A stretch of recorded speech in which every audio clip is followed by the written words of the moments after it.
And we're back with a quick look at where the race for the Republican nomination stands. After yesterday's victories, Ted Cruz has narrowed Donald Trump's lead in the delegate count. We caught up with him Friday at a gathering of college Republicans just outside Washington. Let me ask you about your political path. Is it to win the nomination, the delegates outright, or is it to just deny and get to Cleveland and figure it out there? Look, we're campaigning to win, and I will say anytime you hear people talking about a brokered convention, I think that is the fevered talk of the Washington establishment. The Washington establishment is in a panic. They're confused. They don't understand what's happening. And their favorite candidates, the ones that they want to win, are not getting the votes. But if a bunch of Washington deal makers try to step in a brokered convention and steal the nomination, I think we will have a manifest uprising. If you want to beat Donald Trump, and I don't think Donald Trump is the right nominee to go up against Hillary Clinton, if you want to beat him, you got to beat him at the ballot box, and our campaign is the only campaign that has demonstrated we can do so over and over again. Do you think there's something illegitimate, though, about trying to have a brokered convention, work it out at a convention? You know, I think if it's a bunch of Washington deal makers and lobbyists who want to parachute in their preferred candidate because they don't like what the voters are doing, I think that is illegitimate. I think it's wrong. Ronald Reagan in 1976 used the convention to try and beat Gerald Ford, so there wasn't anything inherently bad about that. But there's a difference there when that's coming from the people, when it's a battle of the people. A lot of the folks pushing a brokered convention in Washington don't want it to be based on the people. They want to drop in their favorite candidate and try to stifle the will of the people. I think that would be an enormous mistake. Let me ask you about what the contest coming up. Michigan, Ohio, Florida. Ohio and Florida winner take all states. How are you going to do well in those states when you had trouble in Alabama, Arkansas, Georgia, Tennessee, which should have been good for you? Well, listen, you say we had trouble. We earned delegates in just about every one of those states. Those were proportional states, and we did very, very well. You were expected to win.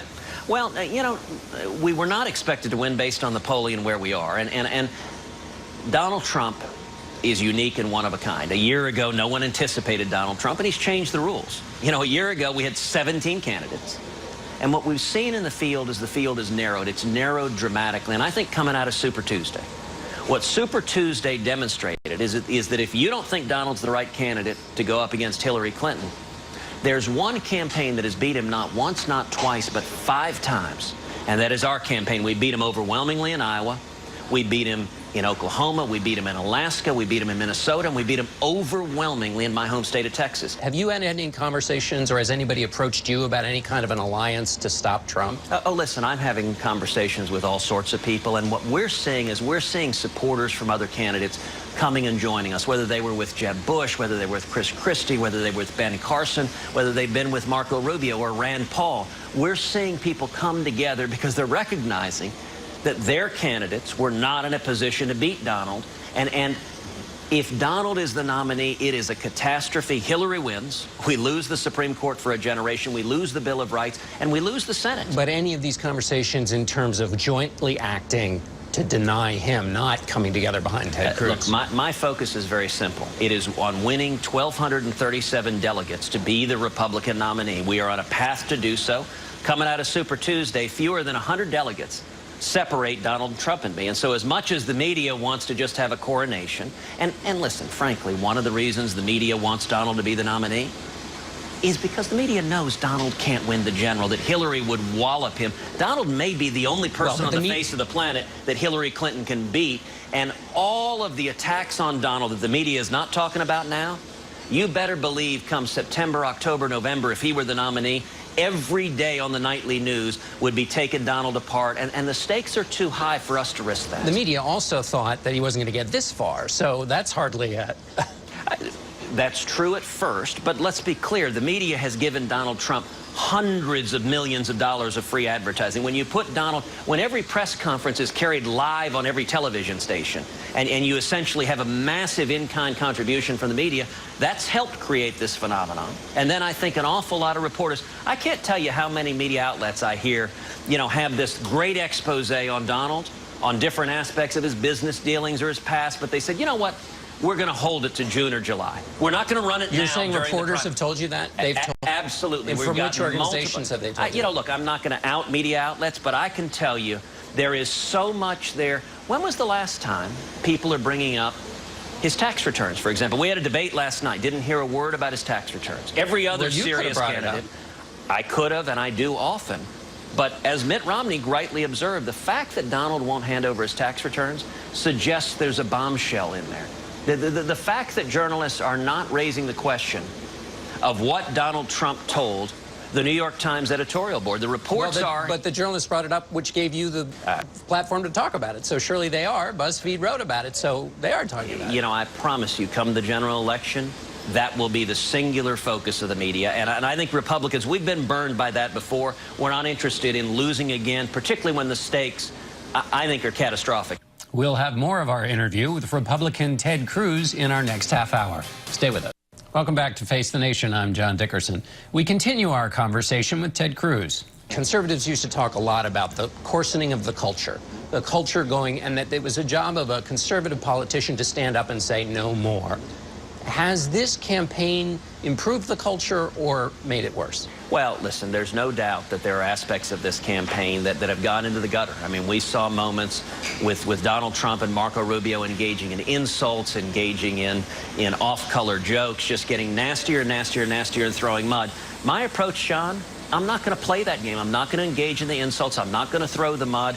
I don't really have any views on the sizes of any parts of Donald Trump's anatomy, and I'm not interested in talking about that. But what I am interested in talking about is the issues facing the American people. Millions of Americans are facing stagnant wages, are not having jobs.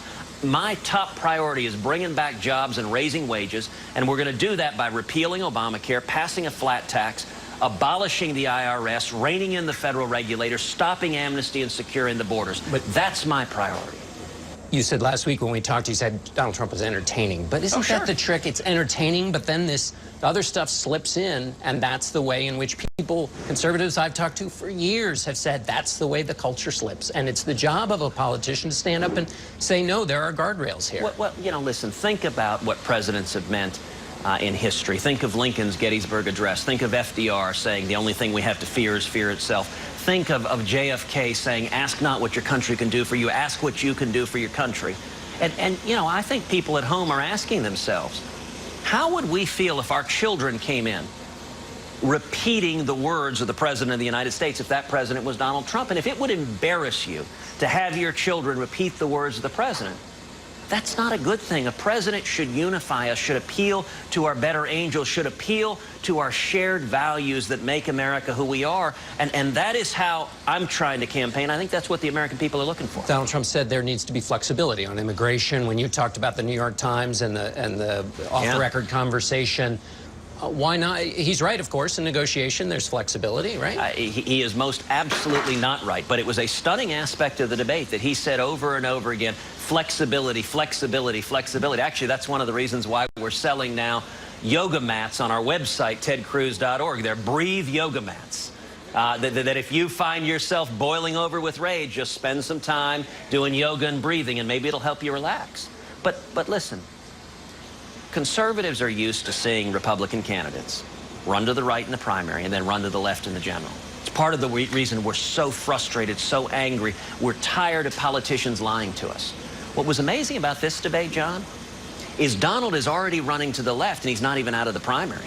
I mean, in the debate this week, Donald stood up there and said to Marco Rubio, I agree with you, Marco. I understand why you compromised and were flexible negotiating with Chuck Schumer on the Gang of Eight. Now, this is the Donald Trump who has made immigration the centerpiece of his campaign, who said he agreed with Marco Rubio supporting the Gang of Eight amnesty bill.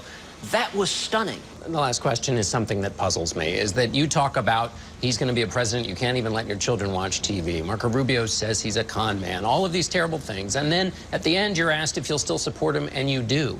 Doesn't that undermine all of these criticisms that say he's going to be such a danger to conservatism and Republican values? Well, listen, I think, number one, Hillary Clinton as president would be even more catastrophic. She would be a third term of Barack Obama. So I cannot support Hillary Clinton. But number two, at the outset of this campaign, I promised I would support the Republican nominee. And I am someone who keeps his word. You know, this past week on Super Tuesday, in the state of Texas, we won an overwhelming victory. We won Texas by 17 points, and that was particularly meaningful because the people of Texas, they know me. They know my heart. They are the people that I made promises to. When I ran for Senate, I promised, you elect me, I'll lead the fight against Obamacare. I'll lead the fight against amnesty. I'll lead the fight against our debt. And I'll lead the fight to protect religious liberty, the Second Amendment, and the Bill of Rights. And the reason we won an overwhelming victory in Texas is because Texans said, Ted, you've kept your word. And I'll tell you, John, as president, I'll do the very same thing. All right, we're going to have to leave it there. Senator Cruz, thank you. Thank you very much. We'll be right back.